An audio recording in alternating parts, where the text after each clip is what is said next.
everybody, and welcome to another edition of the IWC Radio Podcast. This is our 263rd episode, previewing a little bit of NXT Takeover Portland, which is happening tomorrow, exclusively on the WWE Network. Joining me this evening, Beans and Will.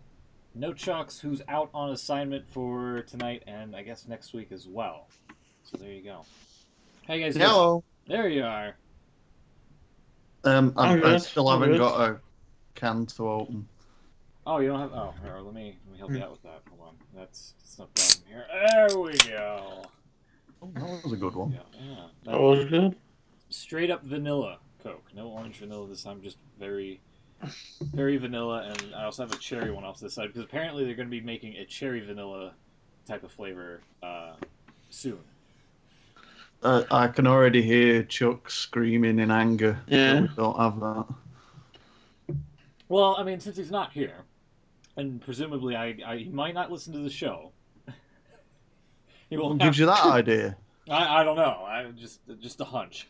But like, he won't. I mean, what's good for the goose is good for the gander. What he doesn't know won't hurt him. How about that? Until we tell him when he's on next time. Right. So yeah. Be like, oh, hey, by the way, 2 weeks ago I have some vanilla Cokes here. They're really good. He's like, oh man, that's gonna be his response. It really will as well. Yeah. Is he gonna go? Okay. That too. Yeah. I can't even make the noise. I've only got a bottle of water. Doesn't really make a noise. No. And I literally down the last bit of my glass drink, just before we started. So. Oh, sorry. I'm running dry. How you guys been? I'm okay. Yeah. How are you? I'm good. It's been a week. It has been a week. My mom's dog. I believe. Sorry, go on. I was gonna say, No, go on, Will. Yeah, go ahead. No, sorry. I was waiting for Smooth to finish. Oh, I was just gonna say my mom's dog, who she's had for about 13, 14 years, passed away on Monday. And, no. Yeah, we had to send him away to the animal hospital for the body to be cremated, and we'll get his ashes back in 2 weeks. And then I turned 33 on Wednesday. Yeah, that was what I was gonna go to. Yeah, which I think Will might have been as well. Yeah, but it doesn't feel. Yeah, I was gonna make some joke about being a year closer to death, but I think I might leave that. Oh dear. Oh no, sorry, man. I didn't know about that. Yeah, no, it's been rough around here, to be honest. Yeah, I can imagine. And there's so many little things that you take for granted that when things change drastically in that type of sense, it's just Definitely. it's remarkable, you gotta get acclimated and used to all the things that you used to routinely do, Yeah. So. Yeah, definitely. Oh no, sorry, man. I didn't mean to bring the mood down. Sorry. No? Well, you did. Yeah. No, I know what you mean. It's the same, and obviously anything like that, you don't realise till it's too late, do you? Mm-hmm. Beans, how you been? Cheers up, Beans. Yeah, cheers up. Do you look into me? Where's Chucks? Yeah, right. Is he doing a sponsored silence?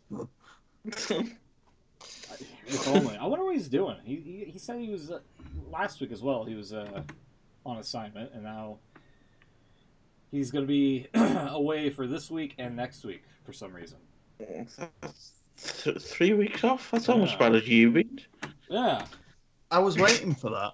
You know when you can just sense that something's coming. Yes. Oh.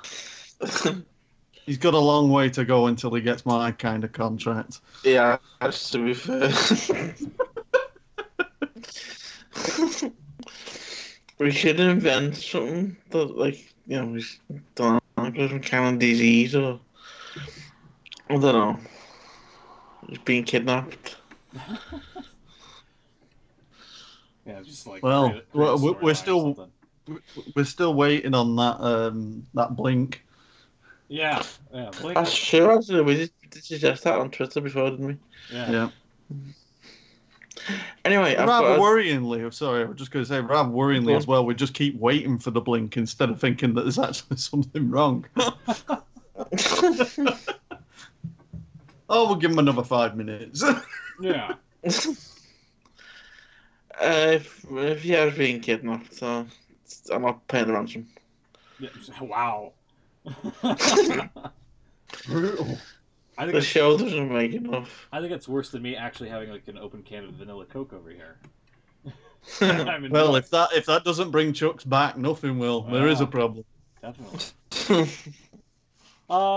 Should we get into the Right. wrestling a little bit here, or go ahead? Sorry. Before we do, I've got a genuine serious question for you, right? Mm-hmm. And you can join in, Bean. I don't know if you've seen any of this, but the XFL, discuss. Discuss. What's this? An exam? Well, No, you're obviously a football fan, yeah, American football fan. yeah. What's the reaction to it? Like, how's it going over there? We're into second week now, aren't we? I mean, I've seen, I saw a little bit of the first week stuff. I kind of like it. There's a few things I wouldn't, I would change around. Like, I think the kickoffs kind of seems a little bit lame, where you have to wait till the person receives it, then you can start, defending and rushing and all that stuff. I do like the fact that you can go for like 3 points on the score after a touchdown. I think that's a little bit unique for sure, and that's something the NFL should adopt, quite honestly. Also, the reviews, and here we'll throw this up on the stream here. This is something that they take quite proudly, is that apparently the referee officials are sorting like through the footage with an Xbox controller. There it is on the stream. Gotcha. Oh, Yeah. Right, I'm sorry. Is that footage not actually, like, even the graphics on it, is that not from the original XFL? No, it's not. I like the top. It looks really basic. I like the top reply here. This guy saying PS4 is better. It's pretty hilarious. But I like how there's also a coffee cup right next to something electrical. yeah. yeah. I think it's pretty cool that they do that. There's like on set, like on the field interviews while the games are happening, and the coaches being mic'd up kind of takes away from the experience a little bit, because it just seems like a lot of chatter because they're speaking in like typically like code for the team to understand. Mm. So either way, I enjoy it. I mean, if there's a game on, I'll flip to it here and there and watch a bit. I don't think I'm gonna be like engrossed into it, but definitely I think the XFL in its current iteration is better than the one from the original startup years ago. But maybe that's just me. I remember, well, when it was, because it started last weekend, didn't it? Yeah. And I saw a lot of people started like talking about it on Twitter when the first game was on, and it same as what you said. Really, it seemed quite positive and a bit different. So, I mean that's good. But I went to have a look to see. I wonder if we're showing it in the UK, and who are carrying it? BT Sport. Oh. Yeah. And I was just like, you're kidding me, really? Yeah, Fox and ESPN, I think, have it over here. Whereas, So yet again, it's on a ridiculous pay-per-view channel in England. I think the original was like on NBC and UPN of all things back in the day. Which, Okay. a lot has changed since then. So yeah, I like it. Is that at the same era when Raw was on UPN, or was it SmackDown that SmackDown. was UPN? Yeah. SmackDown. We've kind of mimicked that now, because with Raw and SmackDown, they're on BT Sport. Yeah. So we get the XFL on BT Sport as well. It's a big Vince McMahon party. So what's the ratings been like? Have they been any good? Do you know? Hasn't. I haven't got a clue. I don't know if Smoot does. Sorry, say that again? What have the ratings been like? The TV ratings? That's a good question, actually. Let's take a look here. Revived XFL draws decent opening weekend ratings. Let's see here. Is Average... it drawing more viewers than Raw and SmackDown? Well, basically what I want to know. The 4 games, 2 on Fox, 1 on ABC, and 1 on ESPN, averaged 3.12 million viewers and a 1.0 rating among adults 18 through 49. That sounds like it's better than Raw, yeah. Yeah, those ratings are in line with the inaugural primetime game for the Alliance of American Football. Oh, yeah, the AAF, which shuttered mid-season last year. Which I didn't even know what the hell that was, and it was even a thing. I don't know. Yeah. So it's going well so far. Yeah. This article from HollywoodReporter.com goes on to say that from a financial standpoint, XFL is likely to be on more solid ground as owner Vince McMahon has said he's willing to spend what it takes to make the league viable. It also has TV deals with ESPN, ABC, and Fox Sports. Games will air Saturday and Sunday afternoons on ABC and Fox, yada, yada, yada, ESPN, ESPN2, blah, blah, blah. Yeah. Yeah, it's pretty cool. I hope they do well. I hope there's a second season this time around. You know? I think they're doing quite a better job now than they did 19 years ago. So. God, I can't believe it's 19 years ago. Right? There's like certain videos on YouTube I go back and I watch and I'm like, holy crap, it's been that long since this came out? Like, what the hell happened? Have there been any dodgy wrestling crossovers? Or are they keeping it firmly apart? There was one guy that when he scored a touchdown did the Randy Orton pose with his arms up in the air. But other than that, no, nothing. There hasn't been any like promos or anything like that. Come check out, Super Showdown in Saudi Arabia. None of that. You do realise you've just said that now, and Vince McMahon's had this bright light bulb spark above his head that the next time that guy scores that touchdown, Wait a minute, he's pal. He's gonna do that pose again, and then Edge is gonna spear him and beat the shit out of him. Well, I did think we haven't been on for a couple of weeks, have we? I did have a horrible flashback. I did have the Super Bowl on. Oh god. And The Rock did the intros. Oh yeah, for the teams. He did a good job. And I did have he was really good actually from what I've seen of it, but I did have a horrible flashback for the last time he was involved in American football in the XFL. Yeah. Yeah. So look how far they both come. Exactly. Very true. I wonder if maybe down the road, maybe they'll open the door to have like The Rock doing intros like that, or some other WWE talent. Maybe not right now, but maybe a couple seasons or so. I think if they're gonna do it, it would have to be someone like The Rock. I can't imagine. Yeah. I don't know. I can't imagine Baron Corbin being very popular. No, don't do Baron. I mean, the thing is that they seem to have been keeping it as separate as possible, because I've not seen any kind of mention of it. No, they haven't. Yeah. And I think it's been a wise choice, really. Yeah. I think they've clearly made a decision to do that, because I think that was a big criticism of it last time, wasn't it? Where there was a lot of WWE involvement. Yeah. And people were just laughing at it, really, weren't they? Because that's what people were laughing at wrestling all the time. Yeah. So. I mean, hell, you had JR and King call the games there 19 years ago. Well, exactly. Yeah. Yeah, I mean, I'm a wrestling fan, so I guess I'm biased in that department. But like, I didn't find it that big of an issue that there was like a wrestling crossover. But to some people, I guess it like soured their taste. But maybe I don't know. Like maybe once the league is more established outside of its inaugural year, maybe. Like I said, 4 or 5 years down the line, who knows? Maybe it'll be a little bit more welcoming. It depends. I don't know. But if they were to do one right now, maybe for their championship game, it would have to be the likes of like maybe The Rock, Stone Cold, John Cena, something like that, you know? Yeah.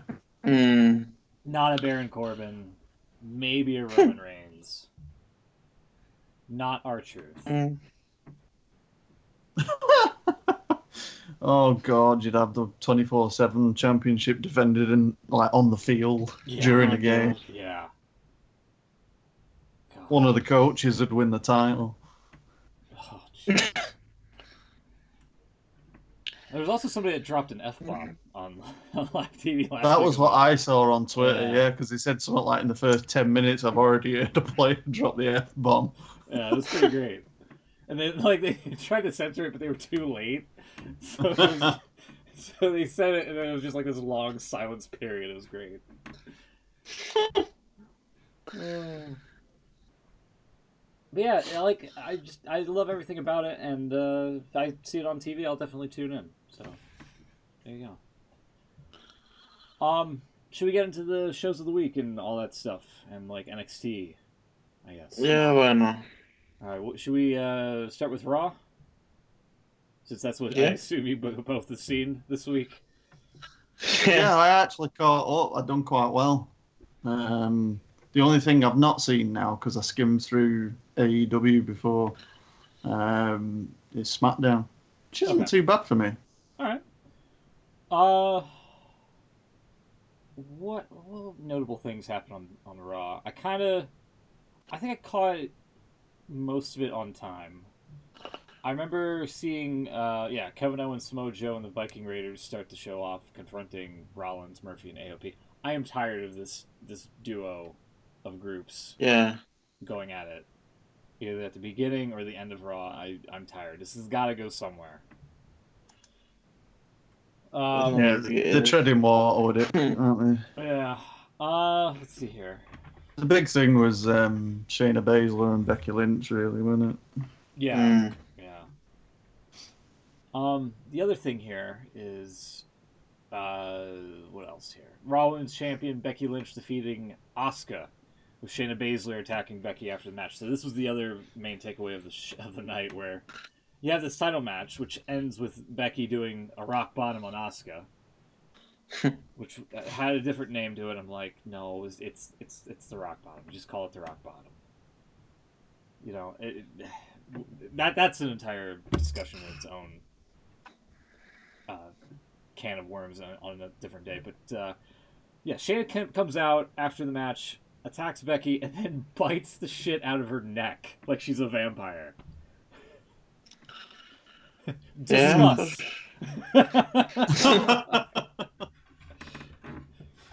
It was different. Definitely different, yeah. Not quite sure it falls under the PG aspect of the product, purely from intention alone. It's definitely it was something different, that's for sure. I don't know how I feel about making Baszler into a cannibal or a vampire, but all right, you have my interest at least. And then definitely. Becky, who somehow didn't die because an artery didn't get like nicked or anything like that. Well, she only bit out one of her spinal discs. Oh yeah, she'll be fine. She'll walk it off. Oh, she did actually. You're right. She walked off technically under her own power. Hijacked an ambulance, went to the hospital. I didn't get that bit. Why did she got to steal the ambulance? I can't understand what they're trying to do, make it look like she's not bothered and stuff. But maybe it was to establish that women can drive. They know how to go from point A to point B, from place to place, and they don't need no man. I mean, it's one of them things where it was like, okay, she drove off there. That's like whatever. It's stupid, but fine. But it was the fact that she came back in it. Yeah. Yeah, that's the thing that kind of lost me, is when she came back. I mean, okay, she went to the hospital, got stitched up, and then came back. Okay, cool. And then she cut a promo. She didn't, like, try to seek out where Shayna was in the building. She was just like, I'm going to hurt you if I find you again. Like that. They could have done it from the hospital. Yeah, that would have been great. That would have been great. If like a cameraman was in tow with the ambulance. Well, if it was like the 90s, we would have had like the O.J. Simpson thing, wouldn't we? Where they probably would have been following her. Yeah. Following That her. would have been great. But I had this image that they were going to do a promo in the hospital, like they did with Dean Ambrose when he was getting his shot in his ass. Where she was going to be getting the back of her neck stitched up, and she's going to be cutting this really angry promo. Blood squirting everywhere. I don't know. I didn't like the whole ambulance thing. I think it was a bit of a step too far. I kind of got the idea that they're trying to turn her into like a female Stone Cold. Yeah. And that they're okay, that might not be a bad thing, but they're trying a bit too hard with that. She didn't need to do any of that. She could have just walked off and then come back later on and said, you know.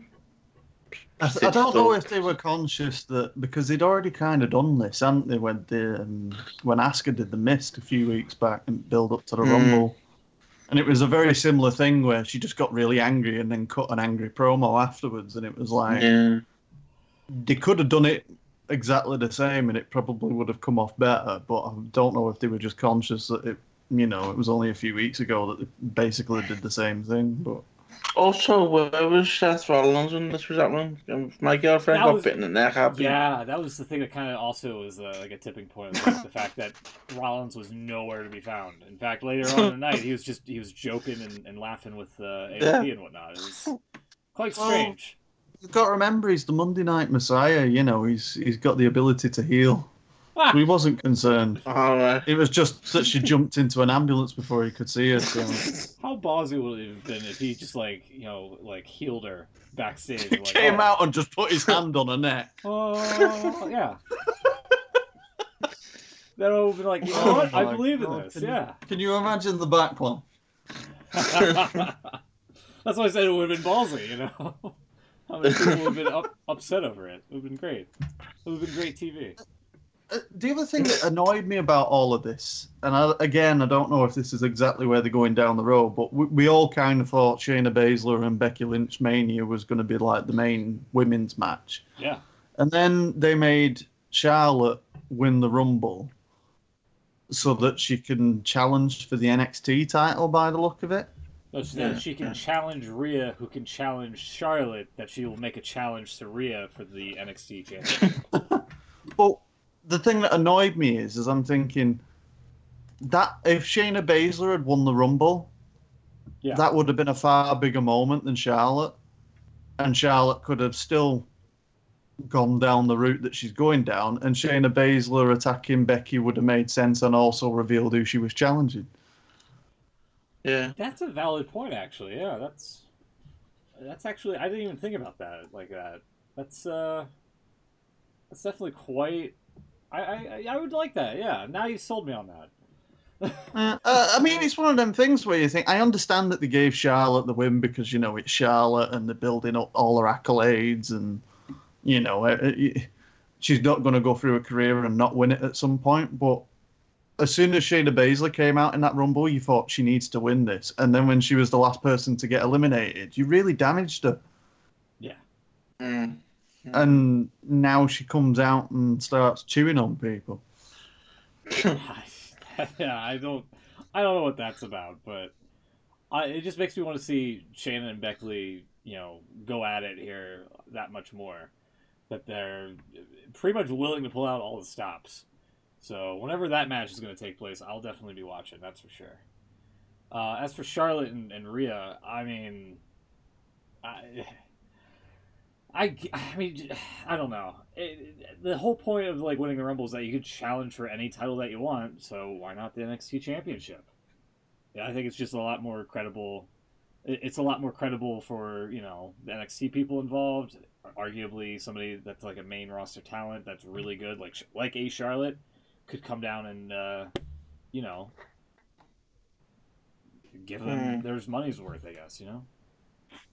But it's like we were saying. I mean, the thing is she has won every championship going, so she's won the Rumble. So it isn't that big a deal that she's won it because she's already won all the titles. But then it made sense when Rhea come out and said, yes, you have beaten Becky and yes, you have beaten Bayley, but you haven't beat me. So it would have made sense then if, if it was not related to the Rumble at all and Charlotte wasn't involved in winning it, because then it would have made sense that Rhea's challenging Charlotte because she's trying to prove that she's at the same level as the rest. I think they're just... this was kind of pointed out, I think, from the Wrestling Observer, is that Charlotte's just pretty much, I guess, a ratings draw for NXT here a little bit. That's why, they're kind of like prolonging it, and why they haven't done like, oh, I accept yet, or anything like that, Yeah. They keep that's fine. I guess, but, But yeah, I do. I just think it was a little bit of a misstep.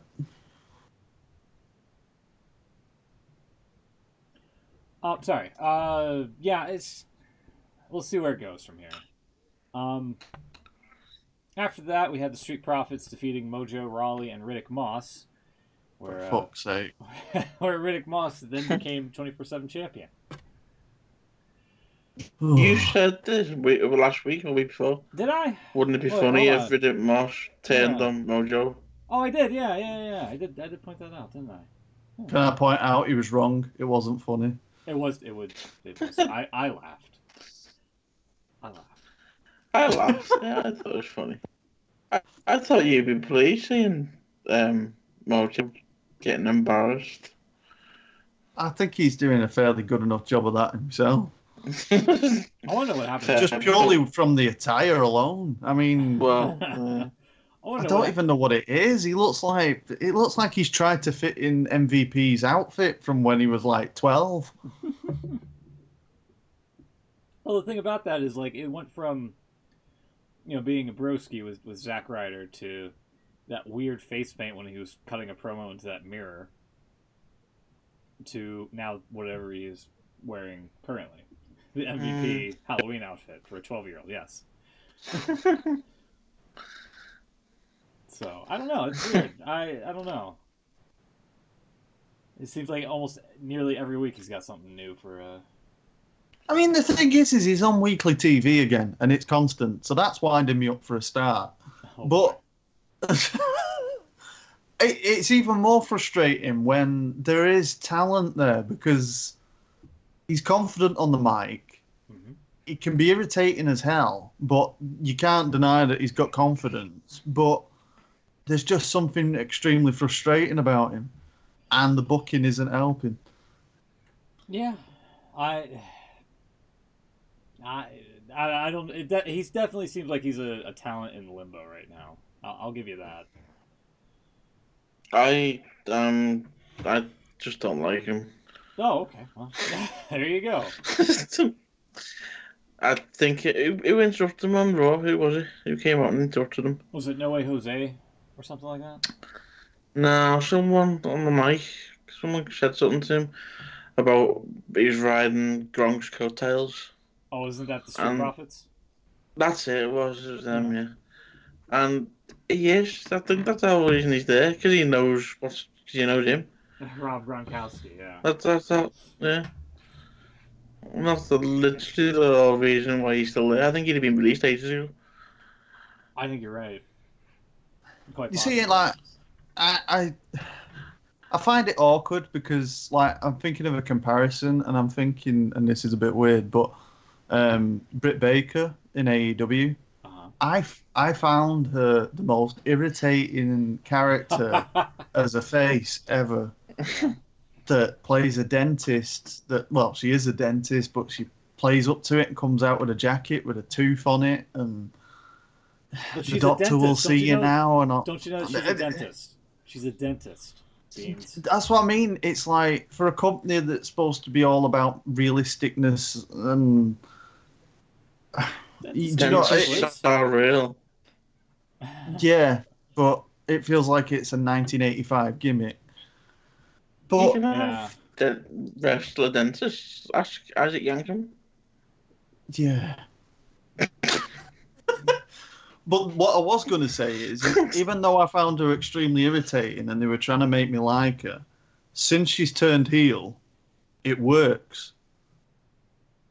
Now, I guess. Well, to me it does. Like now, it isn't as irritating. Like in some ways, I found it quite comical when she was talking this week about how she did a tooth extraction on that wrestler that she knocked the tooth out of because it was going to fall out anyway and things like that. Yuki Sakazawa. But yes, but the thing is with Mojo, I feel like he was in that position as well where he was a face, but it wasn't working because he was just irritating. Yeah. And they turned him heel, and it's still not working. And that's the main thing I think that really worries me about Mojo, because I just don't know if there is anything that does work for him. I mean, granted, he's not been given much, but something's not there. Yeah. He's not clicking with the crowd, right? Is that what you're trying to say? Yeah, he's grinding his gears. After that, we had Drew McIntyre throwing down with MVP on the VIP lounge, which I kind of missed the majority of because I think I was getting food or something. I was like, oh, MVP's coming out. He's not having a match because supposedly Ray was his last opponent.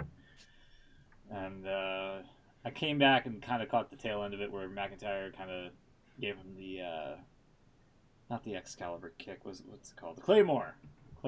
Yeah. And MVP went soaring over the couch. I thought that was pretty cool. And then we had Angel Garza defeating Cedric Alexander. Can I just say on Drew McIntyre as well? Yeah, go ahead. I like the fact that obviously he won the Rumble, and all the thing with Brock and everything was great. Yeah. I'm not for the sexy Scotsman. You can't be going into your first ever WrestleMania main event and potentially become the UK's first ever WWE champion, facing Brock Lesnar and actually looking very legitimate as a competitor, and then start gyrating your hips like Val Venus and start saying you're the sexy Scotsman. Cut that shit out straight away because it's not working. This is where they should bring back the Chosen One rather than that. I sort of agree with you, Beans, a little bit. Well, they've done a good job of he's been pretty much just finding a way for the crowd to get involved in him delivering the kick with the countdown. Yeah. It's pretty basic, but it works, and that's fine, But then when you start. He gets a bit cheesy on the mic with, all of a sudden he loves everyone, and it's like, I understand.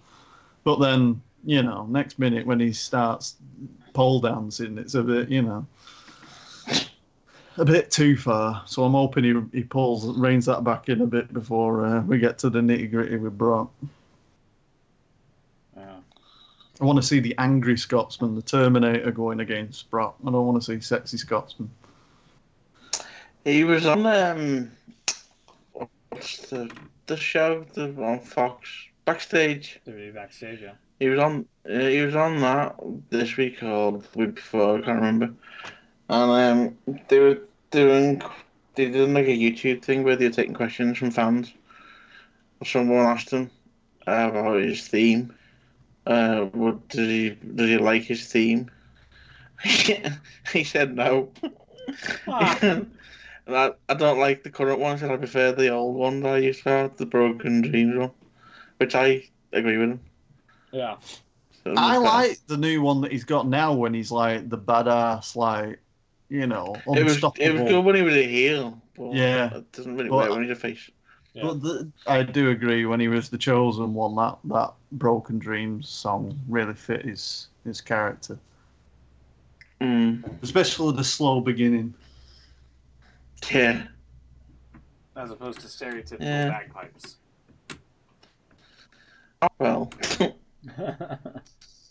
I must say, though, his most recent one that he uses now was better than the one that he had when he first came back to NXT. That's fair. Don't really remember that one. Yeah, that was bagpipes, but that was 100% bagpipes. It was just weird. To go from Broken Dreams when you just expected him to get his song back to go into that, you were like, ooh. Is it also, if he wins, and it's a big if, but I suppose we're going to talk about eventually.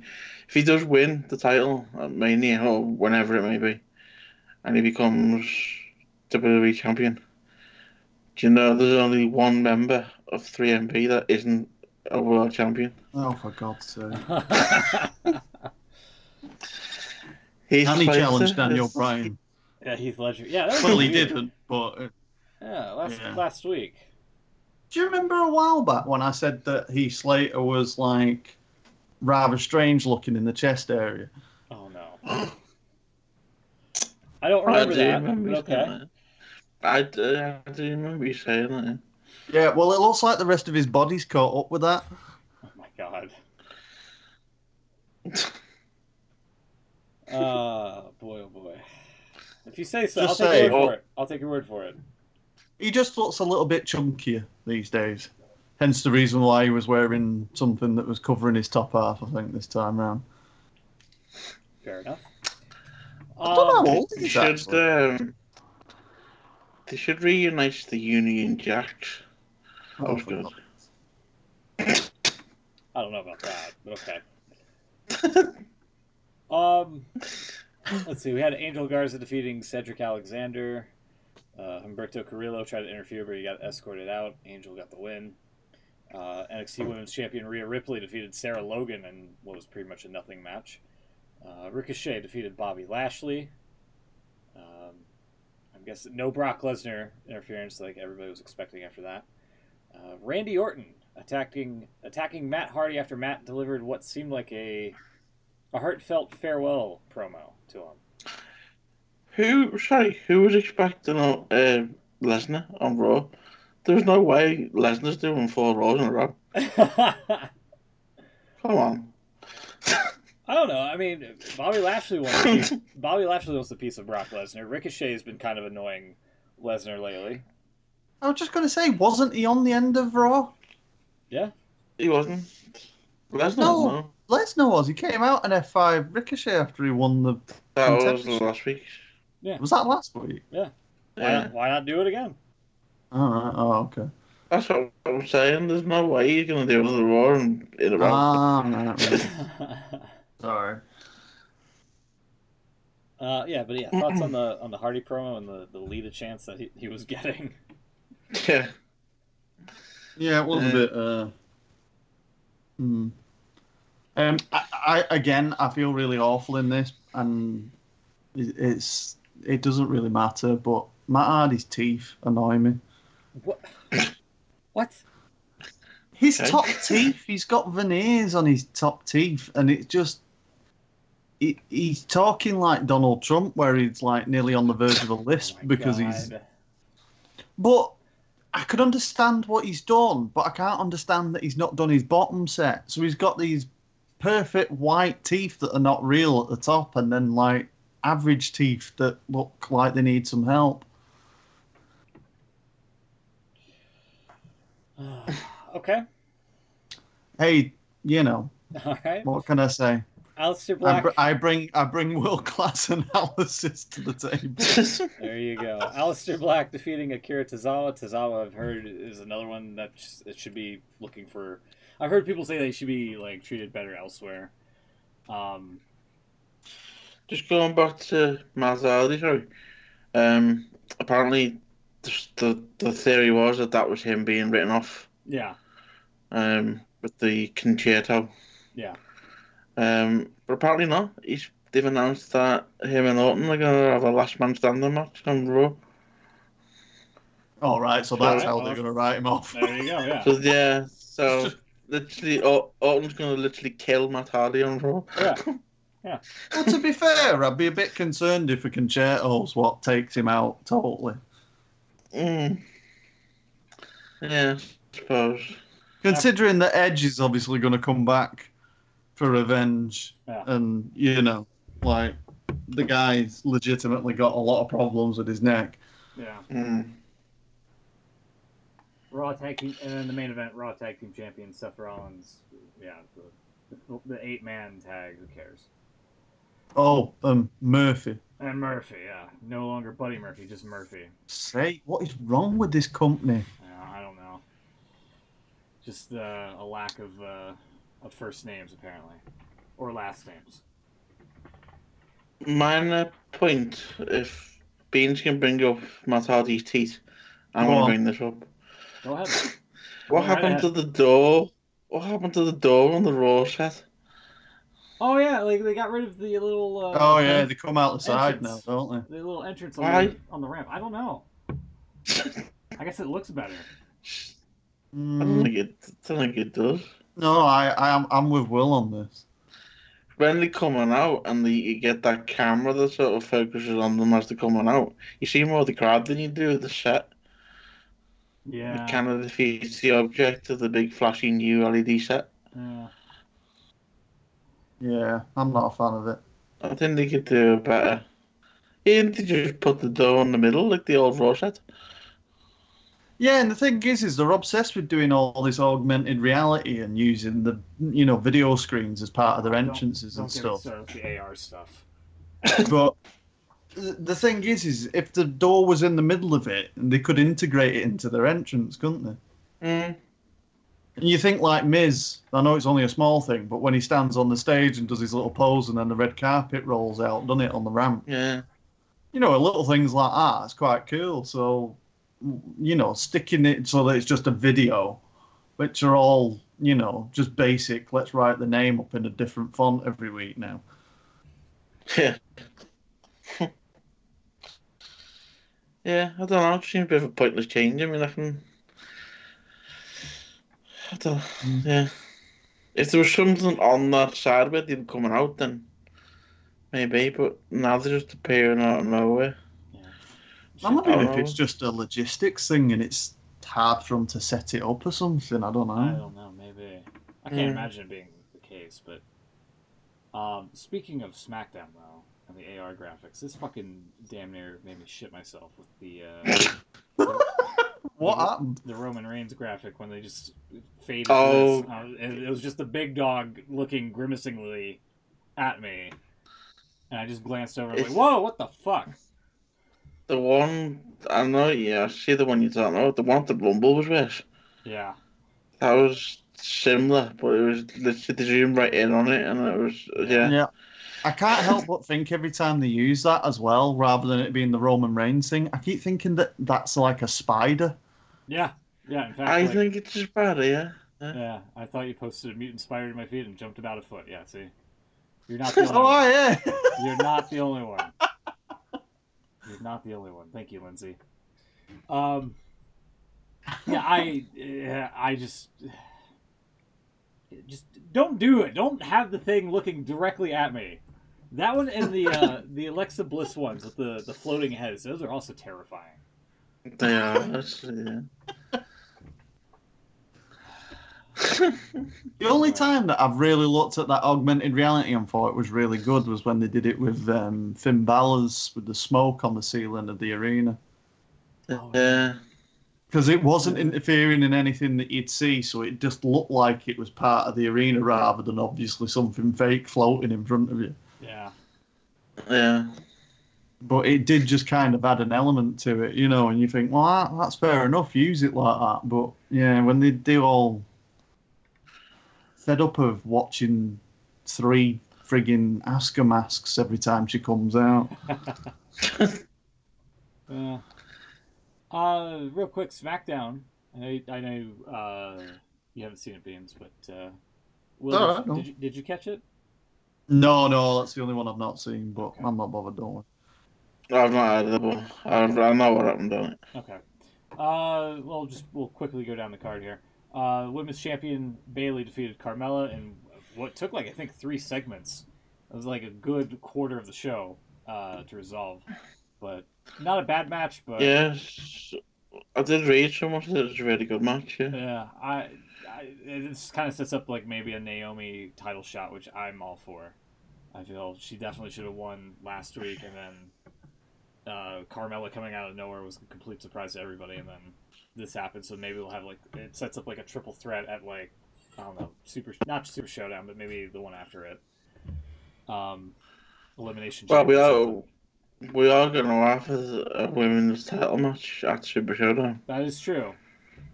So, whether or not it's a triple threat, I don't know. Actually, it might be a good what's the word I'm looking foreseeing. Yeah. Anyway, you know what I mean. Because we're gonna have is it Naomi and Carmella next week, and then the winner of that's gonna face Bailey at Super Showdown. Yeah. So maybe they'll have some sort of DQ situation. Maybe we'll have a triple threat. Possibly. Maybe they're like, okay, we can get 2 women in the ring at Saudi Arabia. Why not 3? Let's see what happens. Kind of just push the envelope in that regard. Sheamus, for whatever reason, defeated Shorty G and Apollo Crews in a 2-on-1 handicap match again. Or I shouldn't say again, but with Shorty G, this is like the 5th straight Sheamus match. I was gonna say it's like yeah. Not sure what's happening with that, but it's going nowhere. And then Michael Cole had an interview with Hulk Hogan, who was then interrupted by Bray Wyatt, which honestly, this was worth the show. Seeing Bray Wyatt come out and doing the whole NWO shtick, and Did he really? he really did. Yeah, he was like, the following is an announcement paid for by the Firefly Funhouse. It was great. It was absolutely great. He was doing all the theatrics and whatnot. It was great. Definitely, that's the one thing you should go back and watch. Also, Hulk Hogan was via satellite, so he wasn't there. This is like the second time they've advertised like a big name, and they weren't there in the arena. They were there via satellite. Strowman and Elias. Didn't he say anything racist? No. He was putting over the power of Goldberg and all this crap and whatnot. So Strowman and Elias forcibly interrupted Sami Zayn's protest concert, which this was the second thing you should go back and watch, is Cesaro working the cowbell, because he could play a mean cowbell. Let me tell you, he was feeling it. Okay.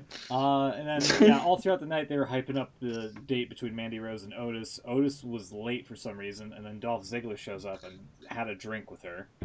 And then Otis shows up at the restaurant and then sees what's happening and then drops his bouquet of roses. And then the photo that they've been touting around on socials it's like Otis looking at the flowers like he's about to eat them. I don't know if I can find out. Did Dolph Ziggler, when he showed up, look like he was doing cosplay for Chris Jericho? No, it didn't. Like he did last week. No. Yeah, this is what it looks like here. The photos. It looks like he's about to eat the flowers. Oh my god. It looks like he's trying to do an impression of John Cena after that ambulance scene. Yeah, apparently all they had was a glass of water, apparently. And then the scene was over. So there you go.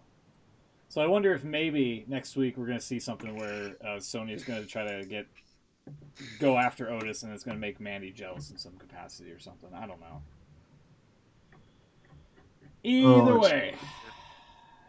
way. After that, Roman Reigns and Daniel Bryan, who was a mystery guest to this tag match, defeated The Miz and John Morrison. King Corbin, who was suspended for 1 week of action, got a ringside seat in a comfy chair to watch this, and then attacked Roman after the match. So we're not done with this feud yet with Corbin and Reigns, sadly. Am I right in thinking that we've got Super Showdown, which is it next Thursday? Or is it the Thursday after? It is 10 days tomorrow. Yeah, I think it's the Thursday, then you have SmackDown, then you have, I think, Revolution from AEW right after. Yeah. That. So there's and then we've got Elimination Chamber. Yeah. So you've got 2 pay-per-views before WrestleMania still. Yeah. So no wonder we're getting Roman Reigns and bloody Baron Corbin still forcing each other down our throats. But, yeah. you know. So they're still doing SmackDown the day after the Saudi pay-per-view. It's on the Friday, and obviously the pay-per-view's on the Thursday. Have they learned nothing from last time? No, I'm going to say it sounds like we're going to have a lot of NXT on the show again. Especially when the Saudi Prince kicks off about that triple threat women's match. Oh yeah. God. Yeah. Oh dear. That's crazy. 3 women? You're joking. And you won't want to be a commentator? Good lord. AEW, real quick. Not sure if there's anything you want to talk about. It was an overall pretty good show, I thought. I have one problem with AEW at the moment. What would that be? John Moxley. Oh boy. I don't know. I've really enjoyed his work. However, when he obtained the car keys for a Ford GT, he then stabbed Santana in the eye with it. Mm-hmm. I don't think this is accurate because a Ford GT model doesn't have a key. It's a keyless entry car. Is that right?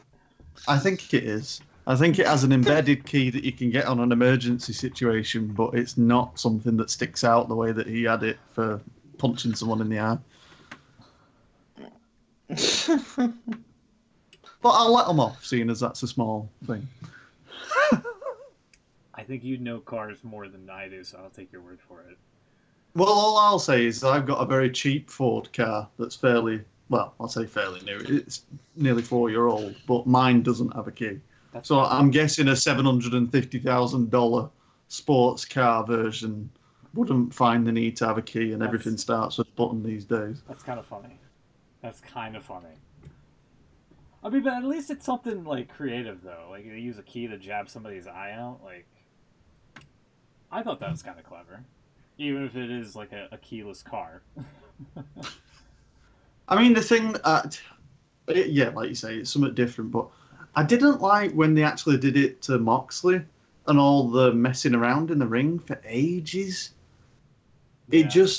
It didn't, I don't know, it didn't feel like, I know that they have them moments in wrestling where everything's supposed to stop and, like, you know, everyone comes out from the locker room because something so dastardly's happened kind of thing, but it just didn't feel that level to me, even though they were kind of treating it like that.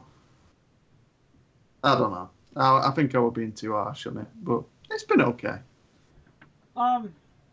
Yeah, speaking of, Mox kind of got taken out at the end of the show with a debuting Jeff Cobb from Ring of Honor, who looks like if Taz and Samoa Joe had a child, you'd have Jeff Cobb, I think, in a weird way. Yeah, they had a child, and then they grew up, and the best wrestler was Roman Reigns.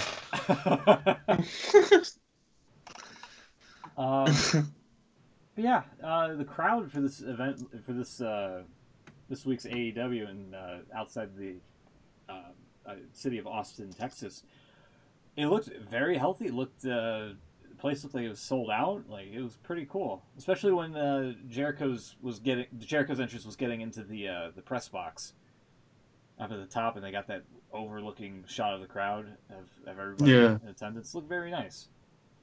I'm going to say the week before, though, I noticed that they had a little bit of a slip with the camera where they don't, when they've had to move everyone to one side of the arena. Yeah. I can't remember what it was, whether it was someone fighting on the outside, but the camera panned over and you could see the entire side of the arena for a split second and it was all just empty. And I was just like, ooh, and you could quickly see them cut away from it and you think, Yeah. We talked about Britt Baker and all that stuff. The women's championship match here. This was another talking point, I feel.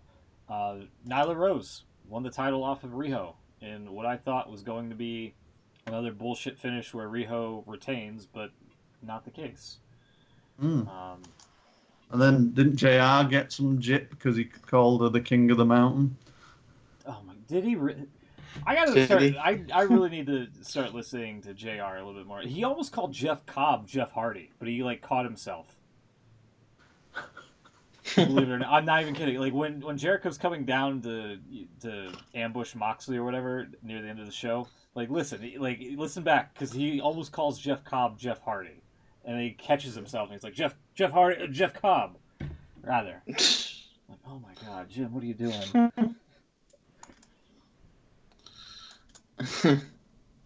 See, I know that people really have like got on JR recently for it, but it doesn't bother me that much. I like It the really fact doesn't. that at least it's like I like the fact that he's kind of talking as a fan in it for Yeah. most of it. Like, and he does speak some logic. Like this week when Chris Daniels ran into the back when they had the Dark Order, like sitting backstage or something, and he's like, "Well, what the hell's he doing that for?" And it's like, "Well, he wants to like make sure they don't go and interfere in the match." And he's like, "Well, why don't he just stay at ringside? He's safer." And it was like pure logic. It's right. Yeah. Yeah. I mean, I AEW's prefer him when he's. I mean, I've not heard much of him in AEW. When I have, I think it was Double or Nothing, but one of the earlier ones. I think like the first hour, he just didn't sound interested at all. And you can really tell with JR when he's commentating, he just doesn't care, and he wasn't interested in what was going on. I prefer him, like when you're saying now, where he's actually calling things out logically, because it means he gives a shit.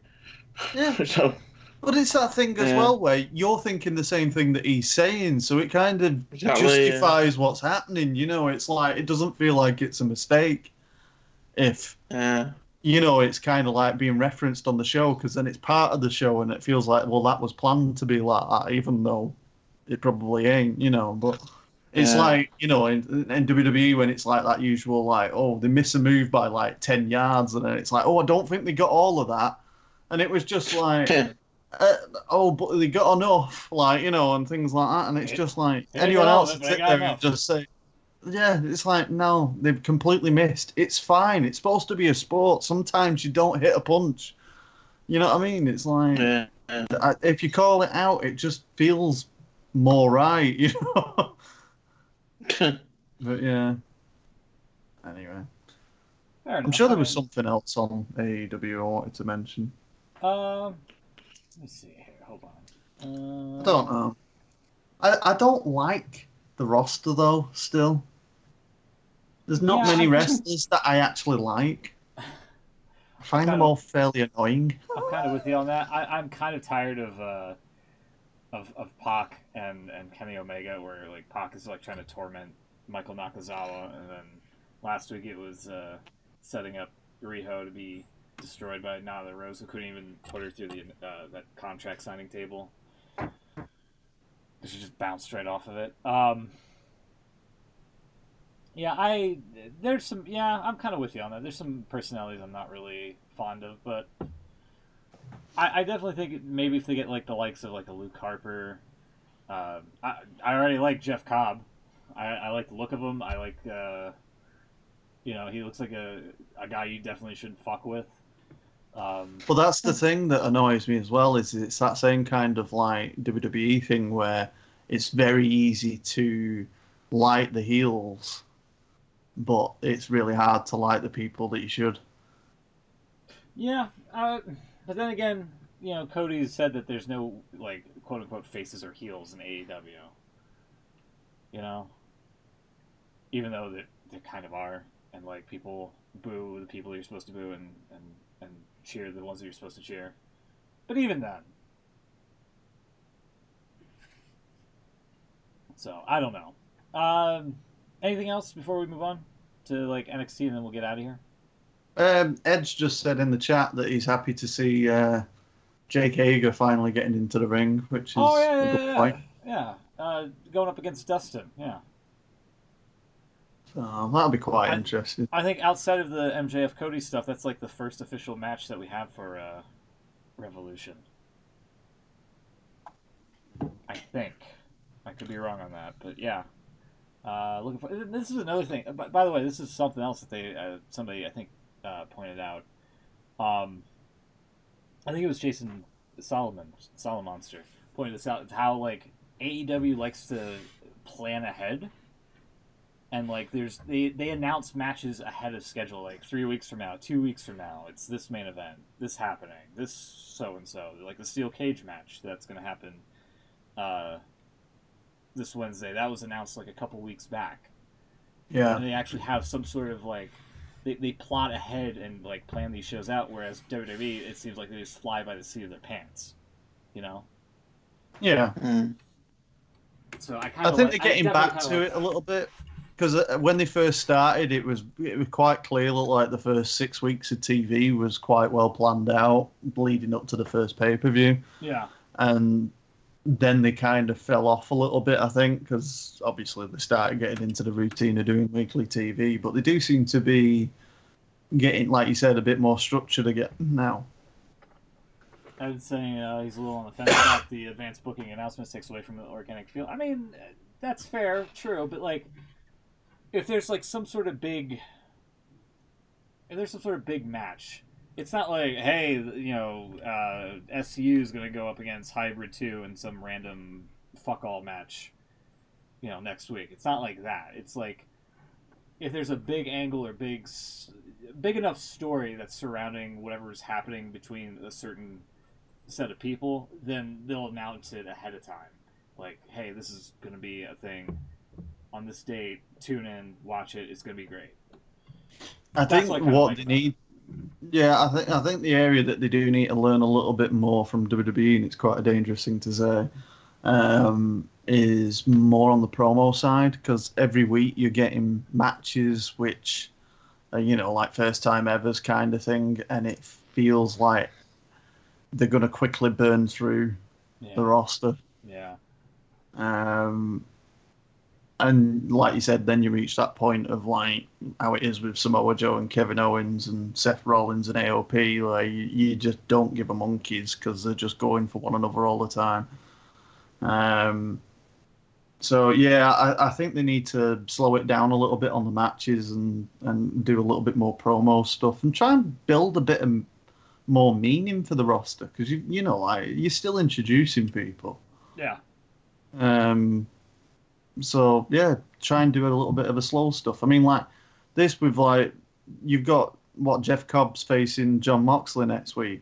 Yeah. Now WWE wouldn't do that. John Moxley, you know, Cobb would be coming out and hopefully he'd be facing jobbers for the first 6 months.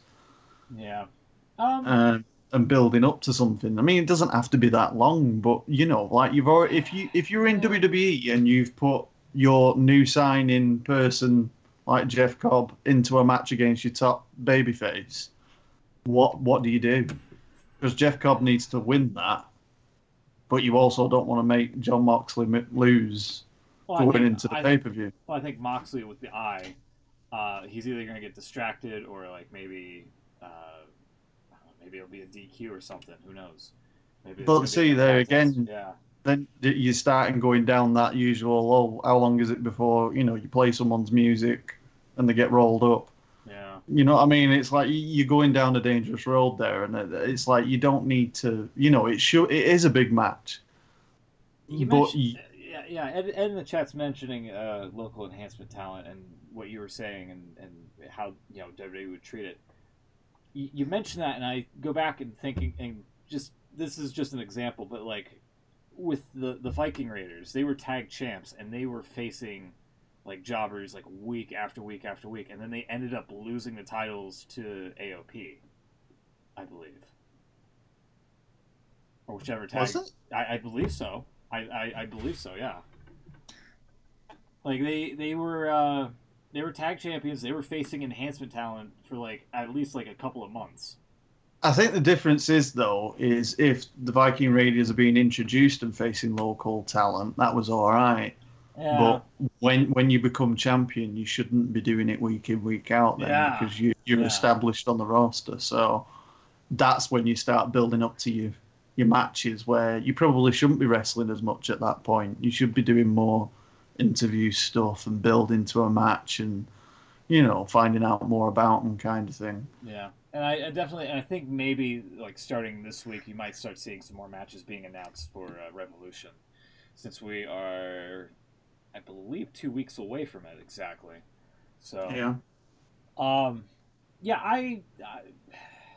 don't know. AEW is doing a lot of things right now, I feel, and it just feels like the better show, even though it's still kind of like a tad bit fresh. It's a little rough around the edges with certain things. I kind of want they're not perfect by any means, but it definitely feels like a fun show to watch. Yeah. You know? It definitely doesn't feel like it drags. It's easy to sit there and watch the 2 hours. Yeah. Yeah, leap year on the exact leap day, which is great. I can't wait for it. I cannot wait for Revolution. And now, since we've built the shows this year, the NXT Takeover. Take a quick look. This is, I believe it or not, tomorrow. I can't remember the last time a Takeover was on a Sunday. Usually it's on a Saturday, but it's the first one. First time they've done. Really? First time they've done their own separate pay-per-view from. Well, I'm going to say they're getting proper treatment now, aren't they? As like brand campaign. Usually the takeovers are on the same weekend of a WWE pay-per-view. But this is the first one that's on its own. They might be doing it now just so they don't have to, overbook the, next. I guess what is it? Next week that's the Super Showdown, or is that also 2 weeks from now? It's a week Thursday. Okay. A week from. Yeah, because they'll have this one, and then they've got the next takeover after this is obviously Mania weekend, isn't it? So. Well, they didn't do one of the Rumble weekend, did they? They did the Worlds Collide thing, didn't they? Yeah. So this is the first takeover of the year, really. So really, it's literally Super Showdown, SmackDown, and then Revolution on those 3 fucking days. Holy fuck! What the? God damn, that's a fucking jam-packed week full of wrestling. Okay. No Takeover has ever been on a Sunday. Oh, this is the first one, huh? All right. Are we officially doing predictions for this, or? Yeah, I think we should, because now NXT is a brand on its own. I think we should start after Mania. Yeah, I kind of agree with Beans, because it also it would be kind of a shit move just to start it when Chucks isn't here. And you could get extra points just because he didn't know. Oh, maybe we should do it.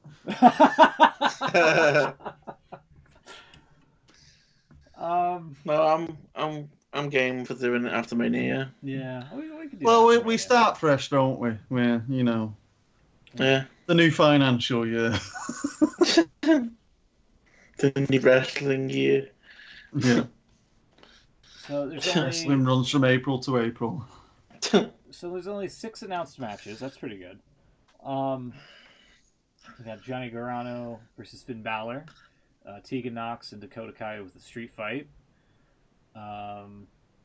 Keith Lee versus Dominic how do you say this? Dijak. Dijak, okay. Thank you. I think it is. Is it? Dijakovic. Yeah, okay. you're right. Dijakovic. Oh, right. Right. Okay. There we go. Sorry. I needed a little help there. Sorry. Undisputed Era versus Matt Riddle and Pete Dunne, Rhea Ripley and Bianca Belair, and Adam Cole versus Tommaso Ciampa. So, quite a card. I know some of those names from what I've seen recently. I'm not familiar with everybody. But, where would you guys start off here? I guess with Gargano and Balor. You're going to have to do the heavy lifting because I don't watch NXT. I'm sorry. Well, to be honest, I don't think any of us have at the moment. I've not seen much of it recently now. Okay. No, we'll probably be relying on Chucks for this usually. Yeah.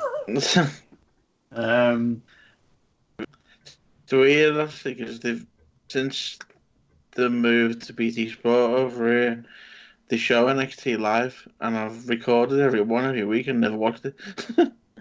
Just never have time to get to it.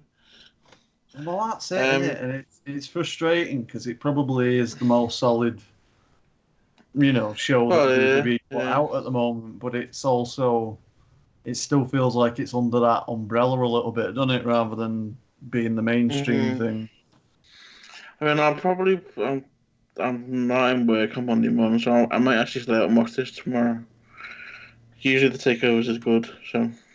Yeah, I mean, The main takeaways that I could take from it is obviously Gargano's back from injury now, isn't he? So he's facing Balor. Yeah. That's like, your main blood feud kind of thing, which would be quite interesting. You've got to think Charlotte's going to get involved in the women's match. Oh, yeah, absolutely. I feel. Here, let's do this here. If not, just to be a distraction more than anything else. Yeah. You've got to think. I mean, to be honest, they could make it interesting where she just does that thing of sitting at ringside, because they always have people sitting at ringside at takeovers, don't they? Yeah, definitely. For this Gargano Balor match, who do you got? I'll throw it up on the stream here just for the hell of it. I think that they probably want to give it Gargano. Because he said he's coming off of an injury, right? Yeah. Well, it was Balor that did it. I don't know if it was legit, weren't it? When he did his heel turn and he dropped him on the ramp. I think he did. Huh. Yeah. In that case, I'll go with Gargano here as well. I'll go Balor. I don't think Gargano needs to win. He hasn't done anything since he came to NXT. I'm back to NXT, I should say. Okay. All right. I'm definitely looking forward to that because I understand that there's like a lot of verbal barbs between the two guys there. I remember I saw something. I saw a blurb saying that Gargano was picking at Balor for how he couldn't make it onto the main roster. I was like, ooh, he went there. Tegan Nox and Dakota Kai in a street fight. Now these two, from my knowledge, were a tag team of some sort. And then when War Games happened, Dakota Kai backstabbed Tegan Nox and like immediately brutalized her in that little shark cage thing that they have on the stage. And whatnot. She beat the shit out of her. Yeah. So, who do you have there? I think Dakota Kai is probably going to win it. Dakota Kai? Let's see here, hold on. I was going to say, has Tegan Nox got like a one-up on her at all? Not sure. I'm just kind of browsing through this here. Will the rulebook get thrown out the window? Oh, for God's sake. Right down here. To what lengths will these two go to bring their rivalry to an end? I'll go with Tegan Nox. Yeah, I'll go with Nox as well. Okay. Right. Although Ed in the chat's just said Tegan Nox beat Dakota Kai on NXT. Oh, fuck. I'll stay with it. It's an exhibition prediction game. No harm, no foul if I lose. Yeah. This is the one where you get all the points now, isn't it? Right? Yeah. After that, North American champion Keith Lee versus Dominik Dijakovic. It's got to be. He was just on Backstage this past week. Keith Lee was. So, and he also, I believe, just gained the North American title. So I would probably say it's a safe bet to pick him to retain. Yeah. Okay. Everybody picks Keith Lee on that one. Also, there was some sort of promo on this week's NXT that Mark Henry voiced over, I believe. Really? Yeah. I saw some blurbs about that as well on Twitter. Yeah, he said something about the match being epic or something. Okay. After that, NXT Tag Team Champions, The Undisputed Era versus Matt Riddle and Pete Dunne, which, when they're together in this little photo here, it looks like they're like cousins or brothers or long lost relatives. What the hell have they done to his face? Yeah. Matt Riddle looks like he's seen the ring girl and his jaw's about to get stretched out. It's well weird. I've only seen a little bit, but the chemistry between Matt Riddle and Pete Dunne's been pretty funny, so I can see him winning it. Yeah, I can. I don't want him to because I actually hate Matt Riddle, but Oh, I can. Bro. I can't stand the man. The thing he does with the flip flops is pretty cool, but that's That's about as it. far as it goes. that's as far as it goes. All right, fair enough. I'll pop for that. I'll pop for that, and that's it. I'll go with Undisputed Era over here.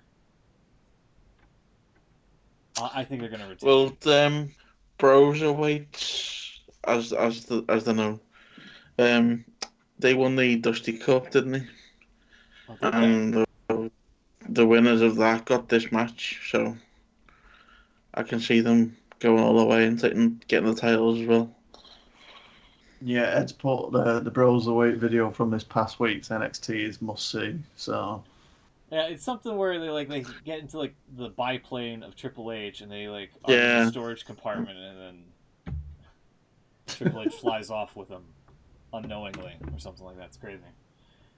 Plus, I also hate the Broserweights because in the final of the Dusty Cup, they beat Zach Gibson and James Drake. I think it's James. yeah. From NXT UK, and Zach Gibson from Liverpool. So he's my favourite, and he beat him. Well, there So you go. All right. I think aren't they both from Liverpool? I think he's from Chester, Joey. Not far. It's 10 minutes down the road. But yeah, I know Gibson's definitely from Liverpool. All right. I hope they get do end up being on NXT proper at some point. They were a pretty good team. Just didn't win. NXT Women's Champion Rhea Ripley versus Bianca Belair for the Women's Championship title, I presume. I assume Rhea's got to retain in some capacity. I wouldn't mind seeing Charlotte interfere in this. I think that's a pretty safe bet that she's going to get involved somehow, and then maybe have like a triple threat for the NXT Championship. Yeah, Quite see perhaps. that. And then maybe whoever wins that can face Charlotte at WrestleMania for the NXT title. I don't know. I think probably you're going to get Rhea Ripley win this, and then I'm going with Rhea. If there's no Yeah, Charlotte interference, I it's gotta think be something Rhea. will happen.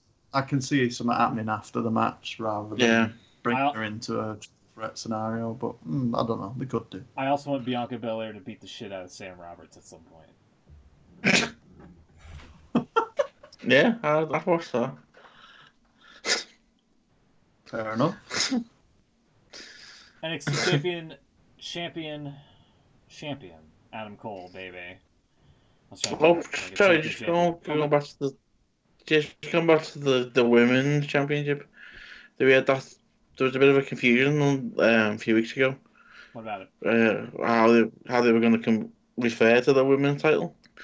Oh yeah, So there was this thing around they're gonna Triple H basically said this week that they did consider it.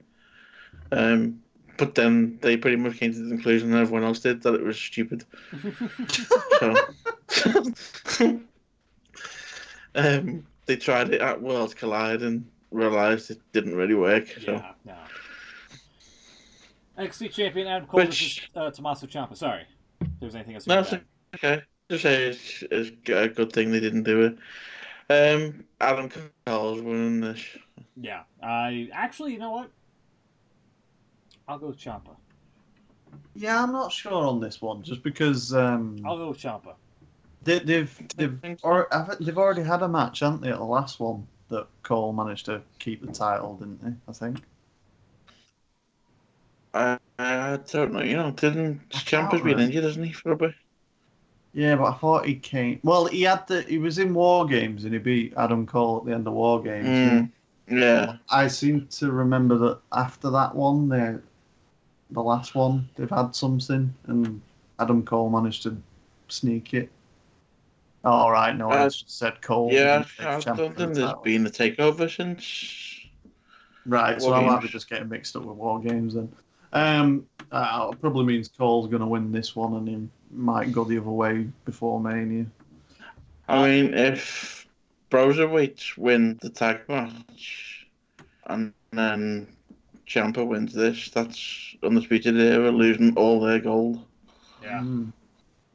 That could be interesting. I think Could be interesting. I think the Undisputed Era retains so that Adam Cole could lose the championship here, I feel. My only concern is when you say that, and it means that Undisputed Era might show up on like Raw or SmackDown, is that it probably means that they're going to face Seth Rollins, AOP, and Murphy at WrestleMania. No. God, no. Anyway. Yeah. But there you go. Sorry to pop the balloon there. All right. Beans, who are you picking here? Sorry. I'll pick Cole to retain.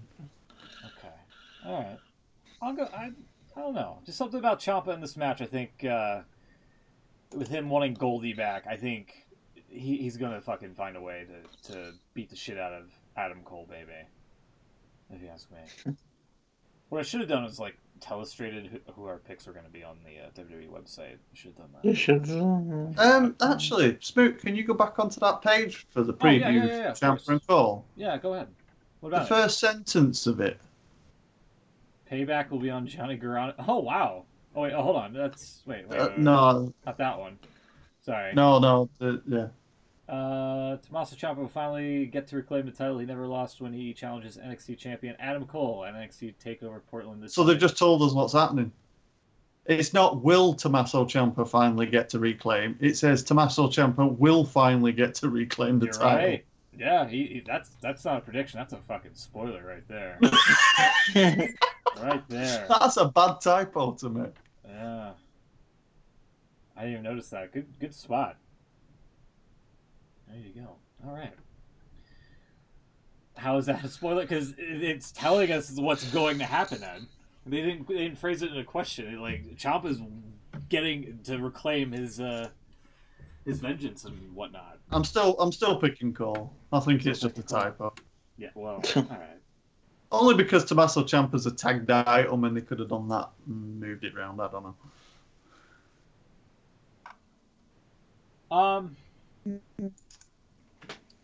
It's saying Ciampa forfeited the title because of injury.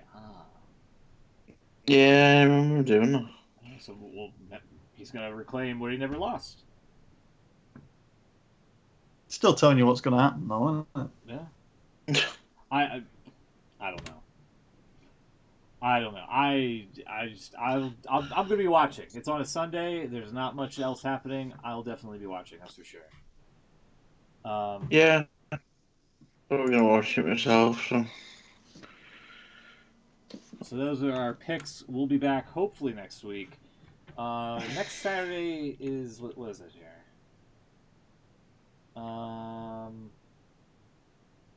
The 22nd. So that would be. That's going to be the prediction show. That's got to be the prediction show for Super Showdown. Yep. Because that's on the 22nd. Yeah, well, yeah.